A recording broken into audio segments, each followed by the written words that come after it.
Lots of people say that they bought every PlayStation ever, but no one has ever actually done it, and for good reason. See, there are way more PlayStations than most people realize, and many of them are darn near impossible to get your hands on. So I asked the team to take a shot at buying one of every PlayStation ever for me to play on. And this is gonna be a lot of fun, because as a lifelong PC gamer, there are machines here that I straight up didn't even know existed. But we'll get to those later, because first up is the OG, the daddy, the PlayStation. Now, we already did a succinct, and if I do say so myself, adorable rendition of the story of how Sony entered the gaming world in our console tier list video. So today, we're gonna focus on the hardware and on the games. The original PlayStation came out December 3rd, 1994, and thanks to its franchise-defining exclusives, innovative hardware, not to mention aggressive price, it quickly took the gaming world by storm, becoming the best-selling home console ever. But there were a lot of different PlayStations that contributed to that number. In fact, there are over 10 fat models, 20 plus if you consider a region lock a model. But don't worry if your collection is missing a few of them. The differences between many of them are very hard to spot. So bottom line, if you're on the market, we would recommend one of the later models that fixes some major issues with the earlier ones, but still remains fairly moddable. 7500 is the best. Or, hear me out, if compatibility with mods, PSIO, or a GameShark doesn't matter to you, there's always the PS1. Not that PS1, this PS1. This smaller, lighter version of the original PlayStation cost just $200, which made it a great entry point into Sony's ecosystem. An ecosystem that got some pretty cool accessories, like check out this little LCD screen attachment. With this, you can play even when you're away from your station. Okay, but this was probably the bigger deal. While the Dualshock is pedestrian looking at best by today's standards, it was the first-ish controller with 2 analog sticks, which kicked off a controller design paradigm that, outside of small refinements, has remained largely unchanged to this day. Just like I'll never change the way I segue to our sponsor. Ugreen! Their NAS 480T has 4 M.2 NVMe slots, dual Thunderbolt 4 ports, Wi-Fi 6, and a 10 gig network port. They're so easy to set up, you'll be uploading, downloading, or streaming media in no time. Pick one up using our links in the description.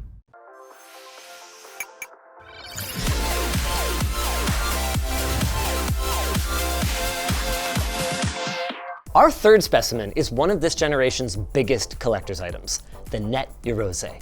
Not only had I never heard of this thing, I'd never heard of the concept of it. It's a dev kit, see, but it's targeted at hobbyists rather than at professional developers, and the aim was to spark interest in game development. It was only available via mail order and cost about $750 US, which that sounds like an awful lot for a matte black palette swap and a couple of matching controllers. But here's the kicker. It also had no region lock and came with everything you needed to run unsigned software directly from a PC. It's hard to imagine modern Sony doing anything that cool. But back in those days, Sony had a very try anything twice mindset, which was reflected in the games as well. Now, we just gotta pick one to play. We could go with an obvious choice like Final Fantasy VII or Tekken or Crash Bandicoot, but that'd be too predictable. We chose Parappa the Rapper. Which I've never actually played. Oh, prepare yourself. Okay. Man, what shape did they think people's hands were? Oh, no, I figured it out. Games are for kids. Yes. So the curvature is so tight for an adult hand, which didn't bother me back then. Because we were kids. Now you have a lot of fond childhood memories of this particular game, right? It's one of my favorites of all time. Sony, bring her back. I'll pay anything. I'll fund it myself. We are 30 seconds into this game and I've seen multiple like white American stereotypes that make me amazed that this console ever sold overseas. I'm impressed it has voice acting. Yeah. Well, that was the power of the CD. You could finally fit voice actors into your game. Oh, hold on. Okay. Oh God, I don't know Sony buttons, so this is gonna be really hard. Oh God. Wow, you lost. That's the fastest I've seen anyone lose at this game. Even when I was a baby, I could do better than that. That was the tutorial. What's the spot? What spot? Where in the, which star am I trying to hit it on? What do you mean? Where the thing is. But there's 3 stars. But the stars have nothing to do with it. Look at where that thing is. That's all you have to hit. Wait, I have to hit it that early? Yeah. Oh, I get it. Yeah, you're getting it. I thought as the one went across the thing, I didn't notice that the icon is the character who's supposed to do it. It's a small screen. It's a really small screen. Okay, I can do this. I think one thing that's brilliant about this game is that it's a great tutorial for learning where the buttons are on a PlayStation controller. That's actually genius. Uh-oh, what is that? Square, right? The thing? No! This is probably enough of this. That's probably enough, Parappa. For all of its first generation jankiness though, the PlayStation really was a revolution in the game industry. Get it? Because spinning discs, not cartridges. You thought you missed Lime Day? Wrong! We found some more cuts to make. Save $20 on a mystery screwdriver and get one of 5 exclusive Lime Day colorways. Save $15 on our iconic double-wall vacuum-insulated water bottles. Try out our magnetic cable management and get our starter solution for just $10 US on our US site or $13.99 Canadian on our global site. This is the best price you'll ever get on it. Killer deals, right? And best of all, you get free shipping on every order over $175 US if you're on the US site, and every order over 250 Canadian dollars if you're shopping from anywhere else. So hurry! Visit lmg.gg/lime. The clock's ticking. Of course, all good things must end, and the PS2 made the PS1 completely obsolete, doing everything its predecessor did, but better. Not only did it have very complete backwards compatibility with both PS1 games and controllers, thanks to what was essentially a built-in PS1 CPU, but an even bigger selling point for the mainstream buyers was that the PS2 was also one of the cheapest DVD players on the market at just $299. And all of that ignores the technological jump that this 6th generation beast offered for next-gen games. Its powerful custom hardware, not to mention much larger game discs, meant not only better graphics, but also more ambitious game worlds, mechanics, and stories. This time in an attractive black shell that, especially in its vertical stance, exudes monolithic power. That is, unless you opt for the slim PS2. Though it is worth noting that thanks to the expansion slot on the back, the original Fat is still the most desirable PS2 model for many gamers, with the 3900 range being the sweet spot, thanks to its improved laser reliability, out-of-the-box hard drive support, not to mention its ability to use free McBoot to load privateered games. With that said, if you aren't planning on sailing the 7 seas, and you don't care about these 20 or so PS1 games, most versions of the Slim are also pretty great choices these days. What's a poor choice these days, unless you're a hardcore collector, is the PSX.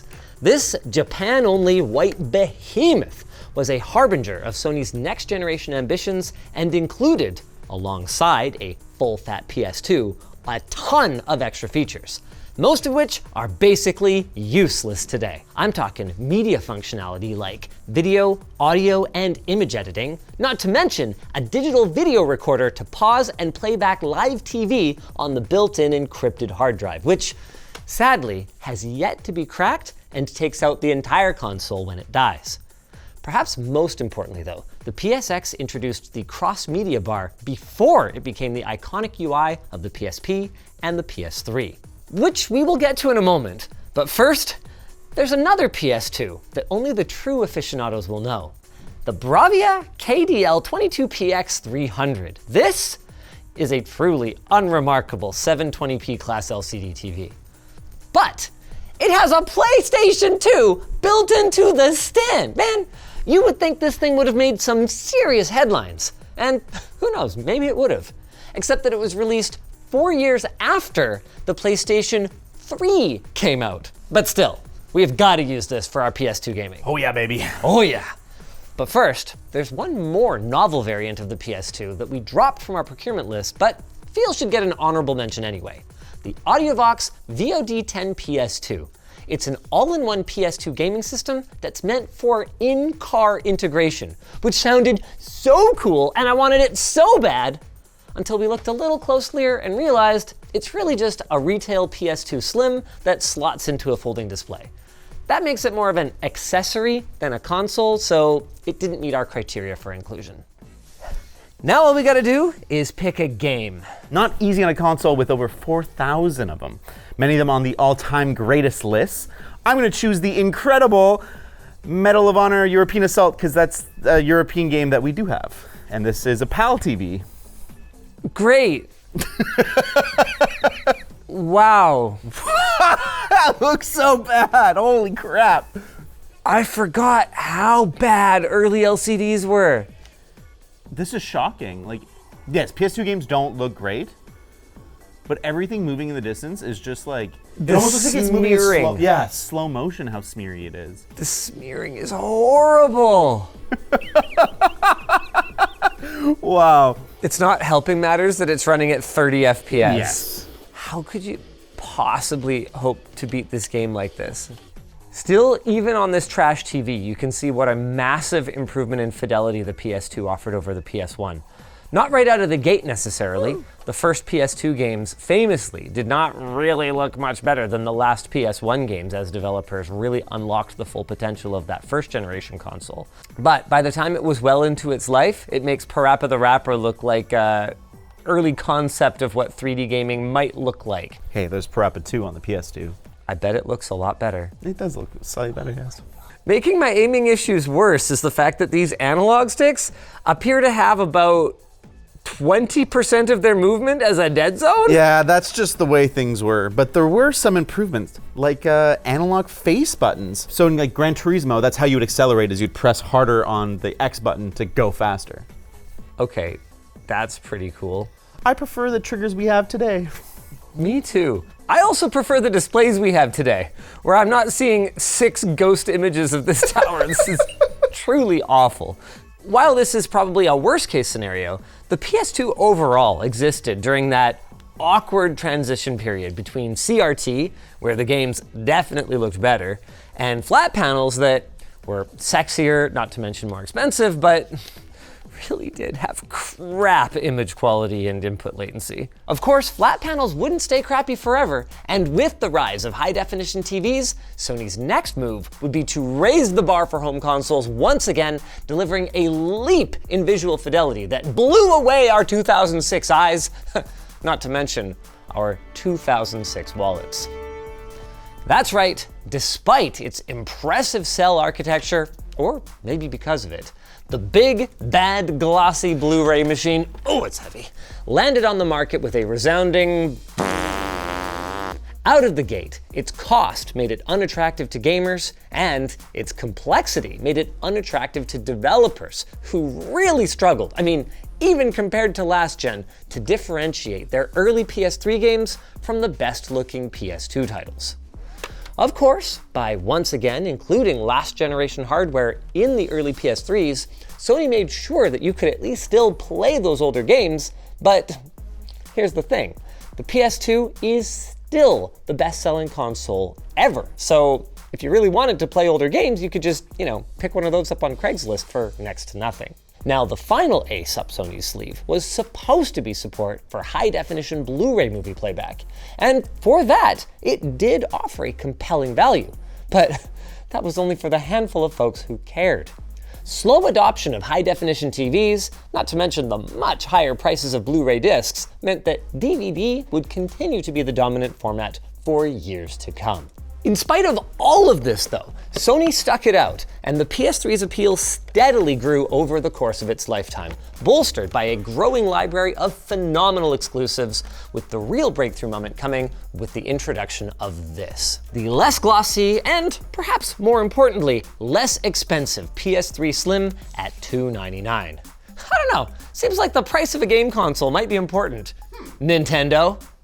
Or not, who knows? This external shrinkage was made possible by Sony slowly eliminating feature bloat like extra I/O and backwards compatibility, along with some major transistor size shrinkage on both the CPU and GPUs. And thank goodness for that, because those early model PS3s produced much more heat than their woefully inadequate cooling solutions could move away, which contributed to a plague of yellow light deaths. That's a big reason why we would actually recommend targeting an early Slim for your collection.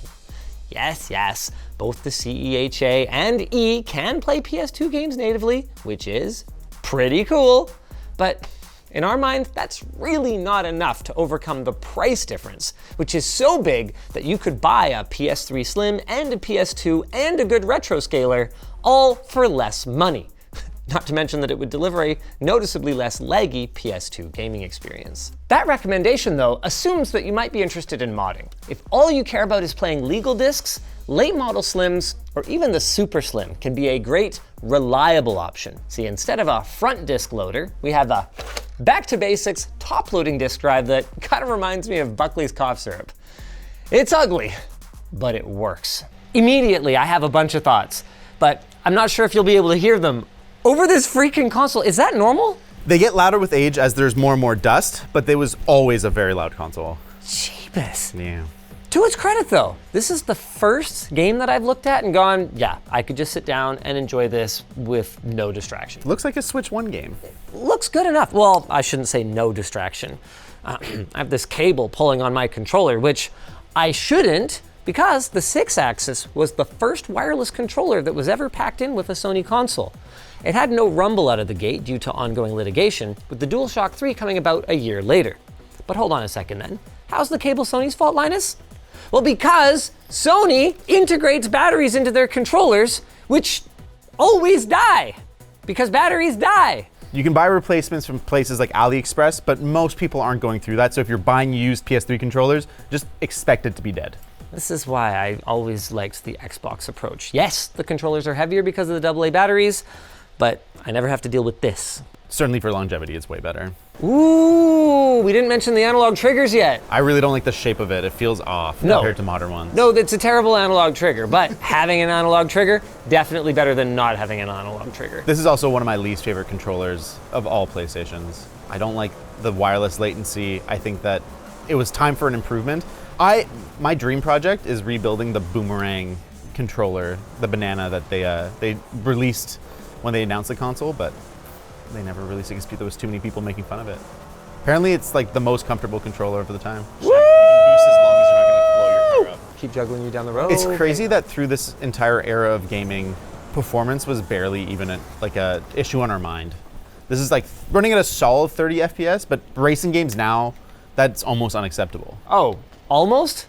That's unacceptable. Another thing we've stopped accepting these days is the brown filter over everything. Even this game feels like it has like a gritty brown filter over all the vegetation. Yeah, everything is just a little gray and brown. I get it. It was HD. They were trying to make it look realistic. Yeah, movies were going through a similar thing at the same time. Yeah, realism in my games, not always what I'm after. All right, it's time to move on to the next generation. No, it's not. No, it's not.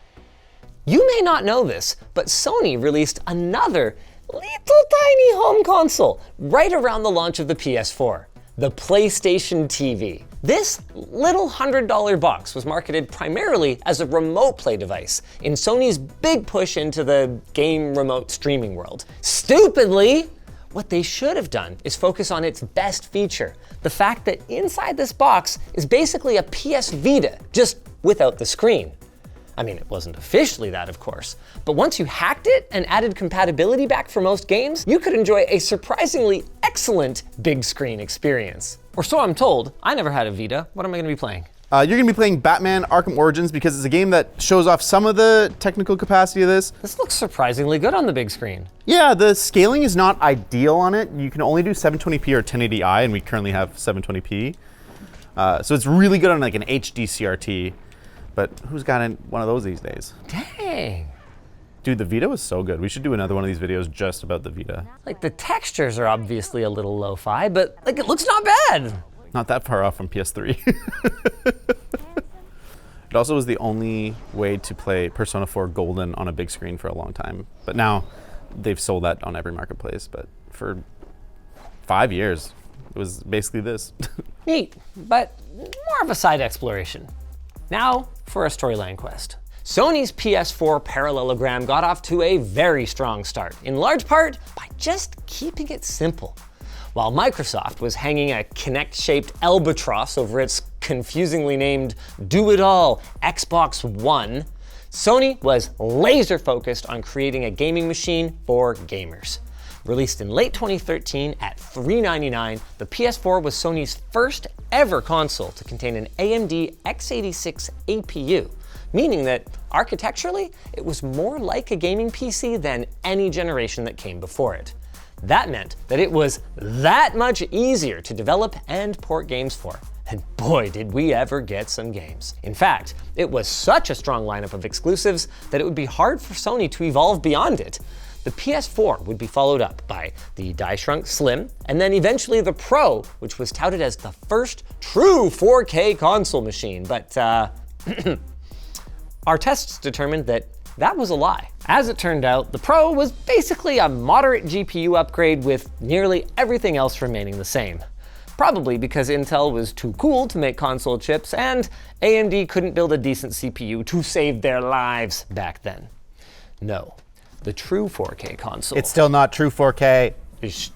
The PS5 would arrive in 2020, priced at $399 with a unique design that made it a little hard not to worry about Sony. And a best-in-class storage solution promised that long loading screens would be a thing of the past. But aside from that, Sony's 5th generation lacked the unique accessories and gameplay innovations that helped previous generations stand out. Oh wait, this? You have got to be kidding me.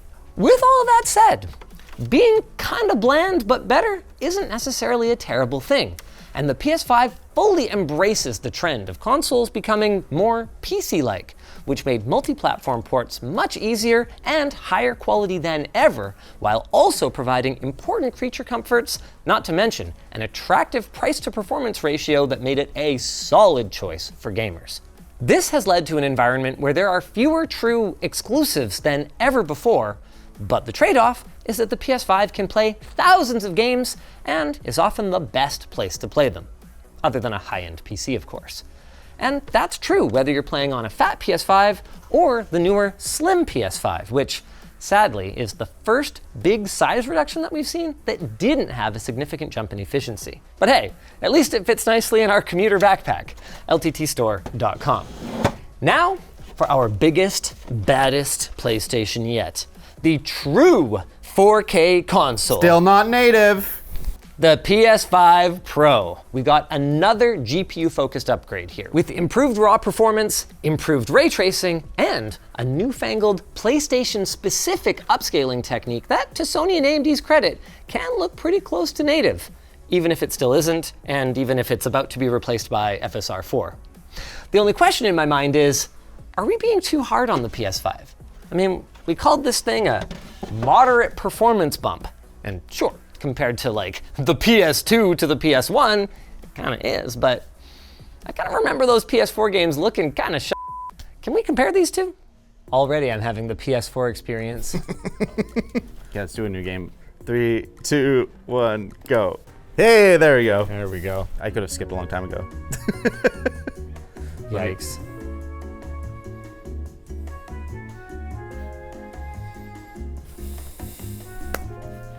Okay, that is a lot sharper. Yeah, a lot smoother.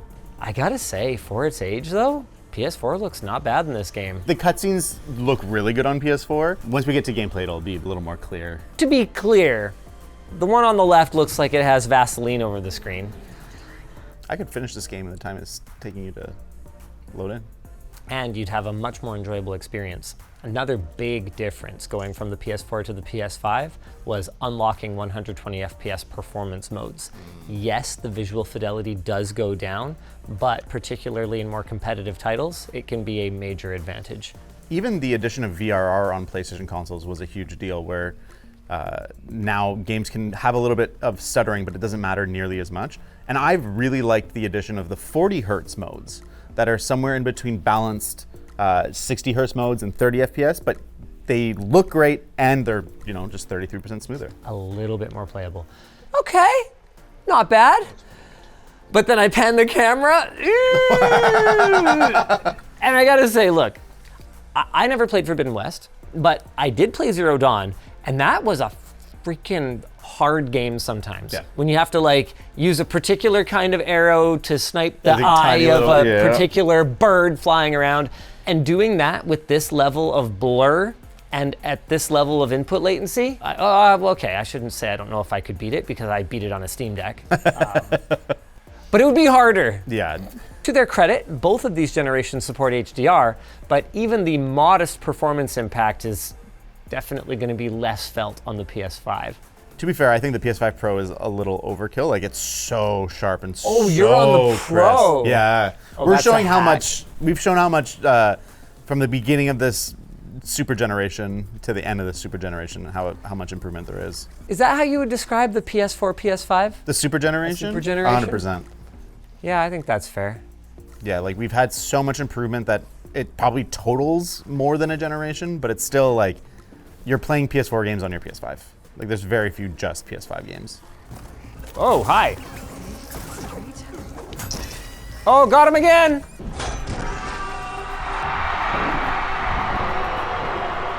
With that said, there's more to this half generation than just performance. That controller is the first PlayStation controller that has ever tempted me.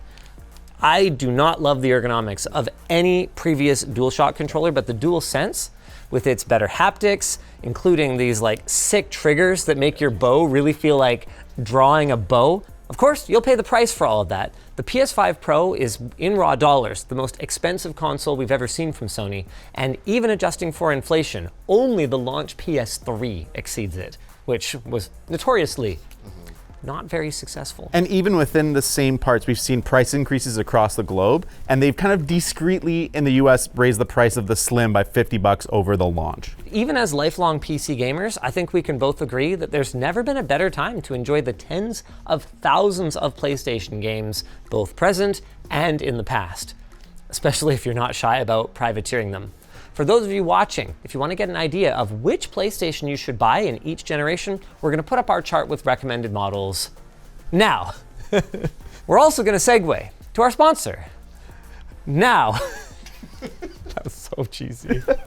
Vessi, as summer continues to blaze along, you might be thinking about your next vacation. Well, Vessi's new Pacific sneakers are so versatile, they can be the only pair of shoes you bring, and you'll still be prepared for just about any occasion. It features their patented Dymatex technology, designed to let your feet breathe in warm weather and to keep moisture from seeping in, because even the sunniest of days can take a turn for the worse. They've also got grippy outsoles for more rugged terrain, removable insoles so you can slide in your own orthotics, and here's something unique, padded heel locks to keep your feet from moving around. What are you doing in there? Plus, they're super easy to slip on or take off. Pick one up today along with a pair of their comfy socks and get a 1-year warranty along with 30 days of worry-free returns or exchanges. Visit vessi.com/LTT or scan the QR code on screen to get 15% off your first purchase. If you like this kind of looking back at the history of gaming, why don't you check out the time we had several young people try some of my favorite childhood games, video games. Have they really changed for the better? Yes, but also in some ways, no. We should do another episode of that. I have more childhood games. Sure, I'd be super down. Maybe we could let them play for longer this time? Yes, please. Less people, more time.